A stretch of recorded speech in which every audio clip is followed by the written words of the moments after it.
Mes sœurs, mes frères, bienvenue en cette méditation sur les textes de ce mardi 11 juillet 2023, en cette 14e semaine du temps ordinaire. Nous aurons notre part de la grâce de Dieu. La foi et la confiance en Dieu dont nous parlions les jours précédents nous donnera, en plus de la paix et de la joie, de véritables cadeaux de lui, à la fois ici-bas et au-delà. Qu'en sera-t-il ici-bas ?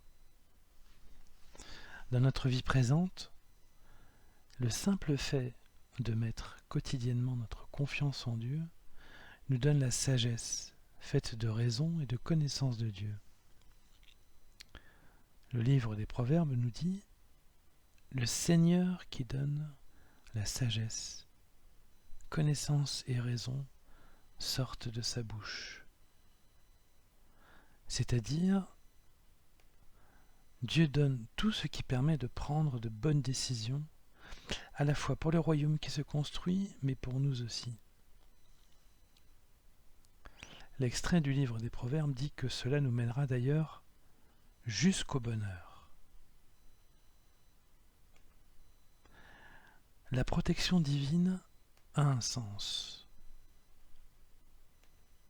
Non seulement nous sommes dans la main de Dieu en nous mettant sous sa protection, mais nous allons jusqu'à être heureux. N'est-ce pas ce que ferait un père pour ses enfants ? Le but de notre Père est de nous protéger, mais aussi que nous soyons heureux sur cette terre. Naturellement, cela n'enlève rien aux difficultés de la vie.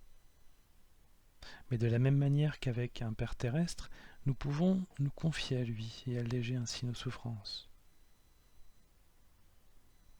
Ne va-t-on pas déjà mieux par le simple fait de parler, ou d'avoir pu parler avec un membre de notre famille, avec un père, ou avec quelqu'un qui va jouer ce rôle, avec une personne d'expérience qui nous aime et qui représente une sorte de référence. Alors imaginez ce qui peut arriver avec notre Père Céleste, cette pluie de consolation que nous pouvons recevoir, bien plus qu'avec notre Père terrestre.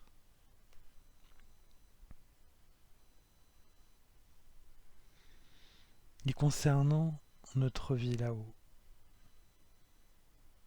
et si nous gardons dans notre cœur cette confiance en Dieu, qu'en sera-t-il pour nous là-haut, auprès de notre Père Céleste ? Jésus répond ainsi dans l'évangile du jour aux apôtres qui posent cette même question. Vous qui m'avez suivi, vous siégerez vous aussi sur 12 trônes pour juger les 12 tribus d'Israël. Nous aurons, nous aussi, un rôle à jouer dans la garde et l'intendance du royaume de Dieu. Il y aura fort à faire, car le meilleur ennemi du royaume reste Satan qui fera tout pour lutter jusqu'au bout, même s'il sait que la partie est perdue d'avance.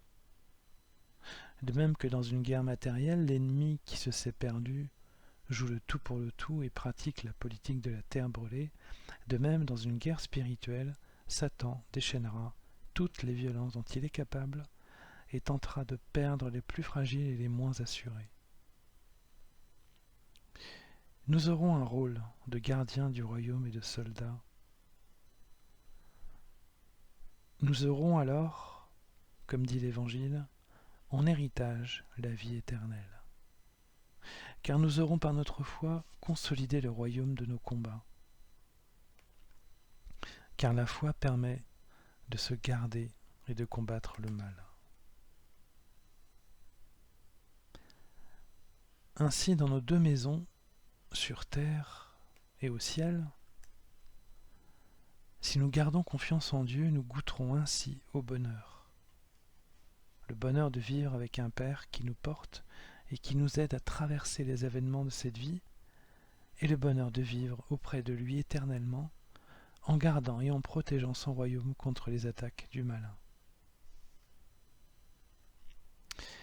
Cette vie présente n'est ainsi qu'une préparation à notre service dans l'armée céleste. Nous devons développer absolument cette confiance en Dieu, mes sœurs, mes frères. Cette confiance qui nous permet déjà d'avancer dans les ténèbres de notre vie quotidienne. Ensuite, nous pourrons vivre au ciel et avancer dans les ténèbres spirituelles que le diviseur et l'adversaire tentent régulièrement de diffuser, y compris là-haut. Les combats sont importants ici et là-haut, mais sont faciles à mener pour celui qui est soutenu par le Père et qui aide aussi son Fils Jésus, général des armées célestes. Jésus est ainsi un exemple pour notre vie présente et pour notre vie future. Il est notre épée et notre bouclier. C'est par lui que nous aurons dans tous les cas la victoire. Et nous sommes déjà victorieux. Alors, avançons.